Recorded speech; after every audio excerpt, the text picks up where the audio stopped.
বাংলাদেশ ছেড়ে অনেকে এখন বিদেশ চলে আসতে চায়, তার একটা বড় কারণ হচ্ছে নিরাপত্তা। আজকে আমরা এই বিচে ঘুরতে আসছি, তো এখানে অনেক রকম দুর্ঘটনাই ঘটতে পারে, বাট দুর্ঘটনা ঘটতে পারবে বা হবে এটাই নর্মাল, বাট এটার হওয়ার পর কি হবে সেটার প্রিপারেশনটা হচ্ছে আসল। এই তো আমরা আসছি, এখানে আশেপাশে গার্ড দিতেছে এবং কেউ যদি বিপদে পড়ে উদ্ধার করার জন্য কি করতে হবে সেই জিনিসগুলো এখানে রেডি। নর্মালি আমি এই কথাগুলো এর জন্য বলতেছি যে এর আগে যে মাইলস্টোন কলেজে ঘটে যাওয়া নিয়ে আমি একটা ভিডিও শেয়ার করেছি। আমাদের দেশে যখন এইরকম একটা বিপদ ঘটলো না, তারপর মানুষও কত খারাপ যে 200 টাকার করে রিক্সা ভাড়া চাচ্ছিল, 20 টাকার রিক্সা ভাড়া। তারপর পানি দরকার ছিল, তখন পানির যে দোকানদার তারা দাম বাড়ায় দিছে। আর উৎসুক জনতা যাদের আসলে কোনো কাজই নাই, তারা ওখানে গিয়ে মোবাইল ধরে ভিডিও করতেছিল, রাস্তায় ভিড় জমাচ্ছিল। এত কষ্ট পেয়ে পেয়ে বাচ্চারা গায়ে পুড়ে দৌড়ে আসতেছিল, কিন্তু ধরার মতো কেউ ছিল না।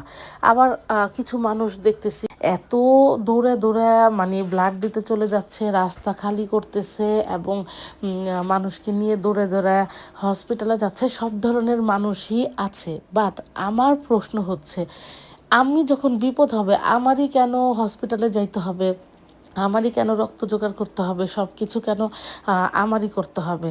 তাহলে এই যে ব্যবস্থাগুলি কেন থাকবে না? ওই সময় কি আমরা কি করব, ওগুলি কি মাথা কাজ করে?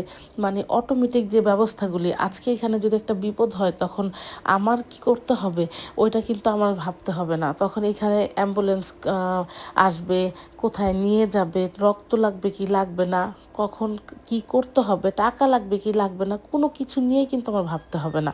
তো মানুষ তো এটাই চায়।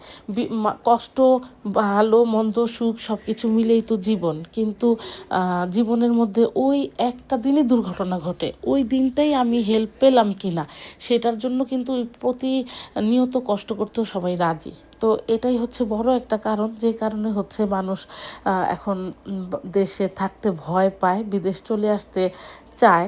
এখন আসলে জীবনটা খুবই কঠিন হয়ে গেছে, সব জায়গায় অনেক কঠিন। বিপদ যে কোনো জায়গায় হতে পারে, দুর্ঘটনা যে কোনো মুহূর্তেই হতে পারে, বাট দুর্ঘটনার জন্য আমাদের প্রস্তুত থাকাটাই হচ্ছে মনে করি করণীয়। এছাড়া তো আর করার কিছু নাই। তো যেখানে সব কিছু প্রস্তুত আছে যে যে কোনো দুর্ঘটনা ঘটলে কি হতে পারে কি না হতে পারে, সেখানেই তো মানুষ এখন যেতে চাবে। আসলে অনেক বড় একটা ঘটনা আমাদের দেশে ঘটে গেছে, যেটা আসলে অনেক ভয়ঙ্কর, যেটা আসলে বলে বোঝানো যাবে না। যার সাথে ঘটছে সে কি এই ক্ষতি কোনো কিছু দিয়ে সে পূরণ করতে পারবে? সে কিন্তু পূরণ করতে পারবে না। তো আমরা অনেক সময় অনেক কিছু বলতে পারবো বা আমরা আজকে হোক কালকে হোক ভুলে যাব, কিন্তু যার সাথে ঘটছে, যে ঘটনাটার মানে ভুক্তভোগী, তার দুঃখটা আসলে কোনো কিছুতে মুছবে না। তো যাই হোক, আমরা আজকে আসছিলাম বিচে বাচ্চাদের নিয়ে। আমার আসলে অনেক মন খারাপ ছিল, কোনো কিছুতেই মন বসতেছে না। সে কারণে আমি আজকে বের হয়ে গিয়েছি বাচ্চাদের নিয়ে, লম্বা একটা সময় এখানে কাটালাম আর আমার মনের অনুভূতিগুলো আপনাদের সাথে শেয়ার করলাম। তো ভালো থাকবেন সবাই, আজকে এখানেই সবাইকে জানাচ্ছি আল্লাহ হাফেজ।